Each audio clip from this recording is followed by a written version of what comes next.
تصور التطور السريع لاستخدام الإنسان للشاشات، سواء موبايل أو كمبيوتر أو تلفزيون، ممكن يوصل لحد فين؟ ويا ترى كل التكنولوجيا هتكون سبب في سعادة وراحة الإنسان؟ هنعرف في ملخص النهاردة ممكن يوصلنا لحد فين.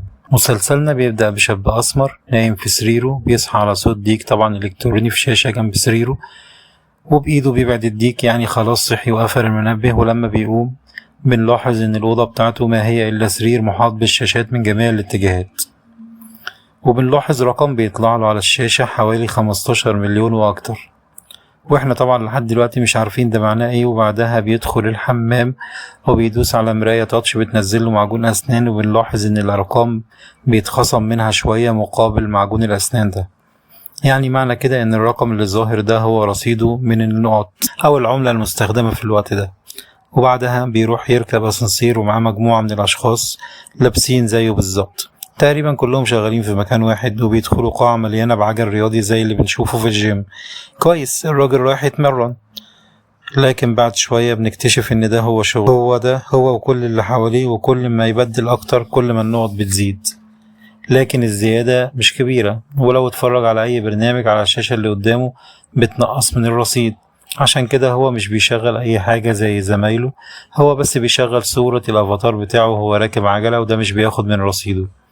لكن بنلاحظ ان في حواليه واحد بيتفرج على برامج وحاجات فكاهية وبيضيع من رصيده، وفي ولد بيشتري شعر الافاتار بتاعه وبيغير في شكله وبيضيع رصيده، وفي بنت كل شوية تبص على بطلنا وواضح انها معجبة بيه لكن هو مش واخد باله ومركز في شغله. وبنلاحظ حالة الملل والإحباط اللي مسيطرة عليه وعلى كل تعبيرات وشه. وبعد شوية بياخدوا بريك وبيطلعوا يشتروا أكل، وهو بيختار مشروب وتفاحة، والرصيد بيتخصم من النقط بتاعته، لكن المشروب والتفاحة مش بينزلوا تحت، وهو بيتضايق جدا. وهنا البنت اللي معجبة بيه بتلاحظ وبتنتهز الفرصة عشان تتكلم معاه، وبتقول له إن المكنة دي فيها عيب من تحت، إنها بتقفل على الأكل وهو نازل، وإنه لازم يدخل إيده في فتحة من تحت يسحب الحاجات اللي اشتراها.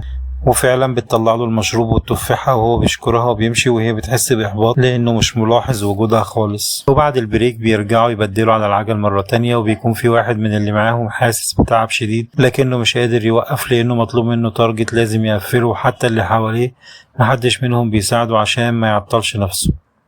ولما بيخلص يوم العمل وبيروح على اوضته بنلاقيه قاعد على سريره بيتفرج على برنامج مواهب زي أرب جوت تالنت عندنا كده، وفي 3 نجوم بيختاروا المواهب الناجحة، ودي بتكون فرصة ليهم إن حياتهم تتغير ويتنقلوا لعيشة أفضل. وفي نص البرنامج بتظهر إعلانات لبرامج تانية وأفلام إباحية، وهو مش بيكون عايز يشوفها، لكنه عشان يعمل سكيب للإعلان بيتخصم من رصيده 500 نقطة. ولما بيحس إن فلوسه هتخلص على تخطي الإعلانات بيحاول يقفل عينه عشان ما يشوفهاش. لكن هنا المفاجأة، أول ما يغمض عينه الشاشات كلها بتتحول للون الأحمر وتدي ألارم صوته مزعج جدا وتقول له استمر في المشاهدة، استمر في المشاهدة.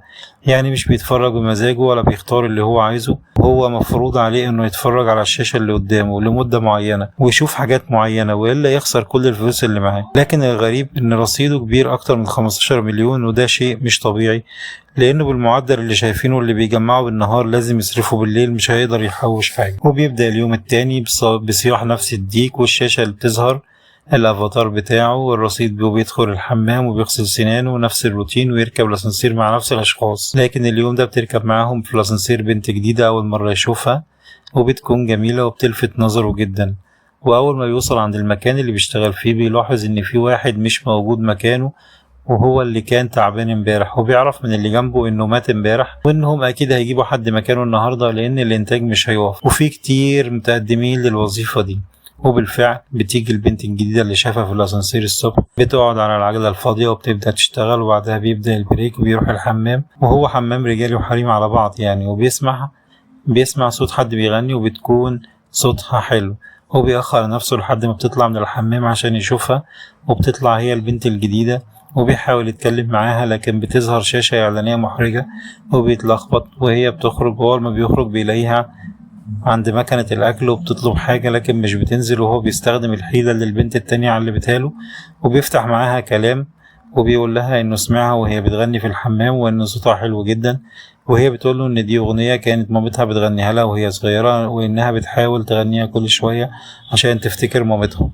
وساعتها هو بيقول لها ان الموهبة اللي عندها دي ممكن تقدم بيها في برنامج المواهب وهتتقبل، لكن هي بتقوله انها بتتكسف ومش هتعمل كده لان هي شايفة ان صوتها عادي، لكن هو بيقول لها ان صوتها حلو جدا وبيحاول يشجعها. لكن هي بتقوله حتى لو عايزة اقدم، ده تذكرة التقديم ب12 مليون ومين معاه المبلغ ده؟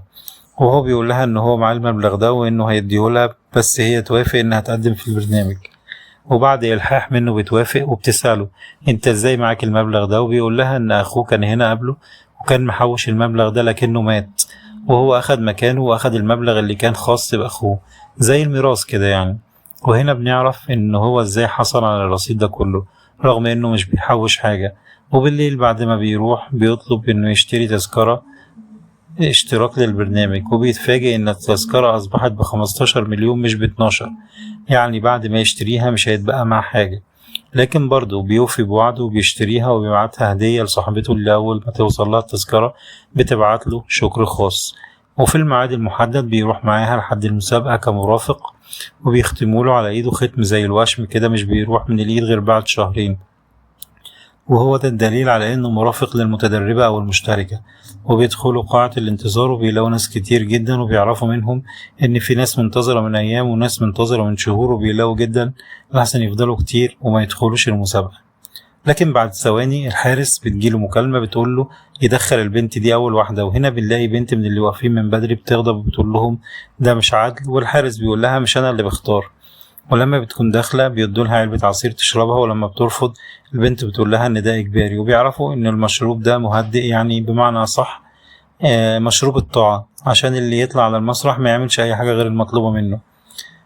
وبتبدأ تغني قدام اللجنة وصوتها بيكون حلو، لكن اعضاء اللجنة بيسقطوها وبيقولوا لها ان صوتك وحش وانها ما عندهاش موهبة في الغناء لكن عندها موهبة في حاجة تانية. وبيعرضوا عليها انها تكون ممثلة افلام اباحية وانها هتكون مشهورة في المجال ده وهتكسب كويس، لكن مجال الغنى مش متاح ليها. وبيكون الاختيار قدامها تقبل تكون ممثلة افلام اباحية او ترجع لمكان عملها السابق تسوق عجل طول النهار مقابل اجر زهيد يا دوب يكفي حاجتها. وهنا بنفتكر حاجة بنعيشها دلوقتي، بنات كتير قبلت تطلع ترقص وتعرض جسمها مقابل الهدايا والأسود والنمور عشان مش قابلين العيشة اللي هم عايشينها والفقر اللي هم فيه، وللأسف بتقبل. وبطلنا بيحاول انه ينقذها من الموقف ده لكن مش بيقدر يعمل لها حاجة، وبيرجع على مكانه وشغله وهو زعلان جدا لانه هو اللي شجعها تروح المكان ده، وبيكون مقتنع ان العصير اللي شربته هو اللي اثر على قرارها، وبيكون معاه علبة العصير الفاضية محتفظ بيها. وبيرجع لحياته الروتينية المملة، لكن المرة دي عنده رغبة في التمرد على النظام اللي حواليه وعنده رغبة في تدميره والثورة عليه. وبما ان رصيده فاضي خالص بيحاول يزود ساعات شغله والسرعة اللي بيشتغل بيها، ومش بيحاول يصرف اي فلوس. حتى وقت البريك مش بيشتري اكل، بيستنى لما اي حد يسيب بواقي اكل وياكلها، او لما حد بيطلب حاجة من المكنة البايظة ومش بتنزل بيستناه لما يمشي وياخد هو الاكل بالطريقة اللي اتعلمها قبل كده من البنت اللي كانت معجبة بيه. وبيفضل يحوش لحد ما بيكمل 15 مليون تاني تمن التذكرة للبرنامج، وبيقدم وبيجهز معاه قطعة زجاج من شاشة مكسورة وعلبة العصير الفاضية، وبيطلع عشان يخش المسابقة وبيمشي في كل الإجراءات. ولما بيحاولوا يدوله عصير بيطلع العلبة الفاضية اللي معاه وبيقول لهم إن هو أخد خلاص من شخص تاني، وبيدخل وهو بكامل قواه العقلية، وبدل ما يغني أو يقدم موهبة بيطلع قطعة الزجاج اللي معاه وبيحطها عند رقبته، بيهدد إن لو حد قرب له هيقطع رقبته. وكل ما الموجودين بيسمعوه وبيتكلم بكل جرأة عن النظام اللي هم عايشين فيه وقد إيه هو نظام ظالم وإنه نظام استغلالي بيستخدم البشر لخدمة الأغنياء. وبتكون نبرة صوته حادة جدا ومؤثرة، وأول ما بيخلص كلام بيلاقي الحكم بيسقف له وبيقول له برافو عليك، انت قلت الكلام اللي كلنا عايزين نقوله وطريقتك تحفيزية.